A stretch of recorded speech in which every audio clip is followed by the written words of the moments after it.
Every time you fill up your car, the pump stops itself, exactly when the tank is full. You don't watch it, you don't time it, you just lock the handle and walk away. There's no computer doing that, no sensor, no electronics, not a single wire. Think about how much trust that actually involves. You insert a nozzle into a hole connected to a tank holding several gallons of highly flammable liquid. Flip a small metal clip to keep it flowing, and then go check your messages.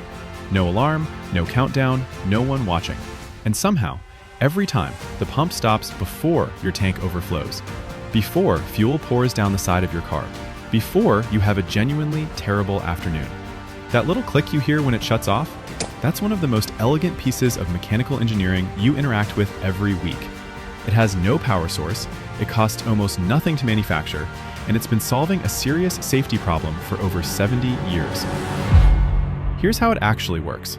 Before the late 1940s, filling a gas tank was a supervised activity. An attendant would stand there, watch the fuel level, and stop the pump manually. Spills were routine. Overfills were common. The whole process required a human being paying attention the entire time. Then came the post-war car boom. Millions of new drivers, hundreds of thousands of new stations. Suddenly, the idea of staffing every single pump, every single hour, stopped making economic sense.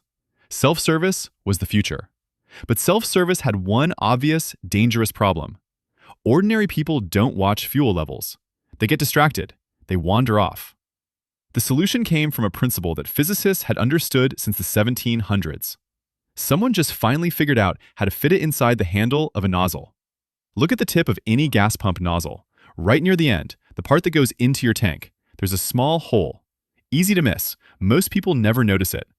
That hole is the entire system. As fuel moves through the nozzle at high speed, it creates a drop in pressure, a well-understood phenomenon called the Venturi effect. That pressure drop continuously pulls air through that tiny hole, through a narrow tube that runs back up into the handle. That stream of air holds a small rubber diaphragm in a neutral position. Now, as your tank fills, the fuel level climbs. Eventually, it reaches the nozzle tip and covers the hole. The instant that hole is blocked, airflow stops. Pressure inside the handle shifts. The diaphragm flexes.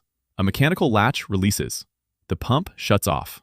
No electricity, no sensor signal, just physics.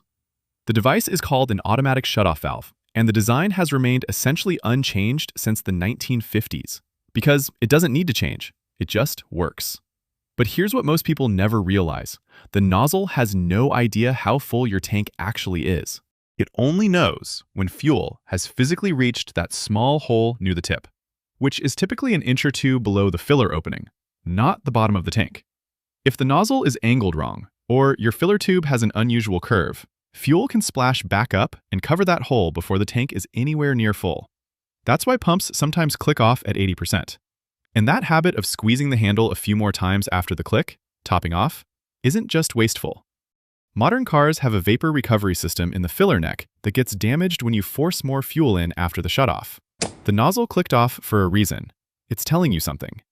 A small hole, a pressure change, a mechanical latch.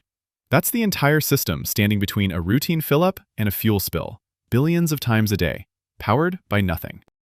The best engineering solutions have that quality.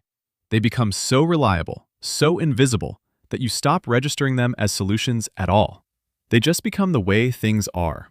There are a lot more of those hiding in the objects around you.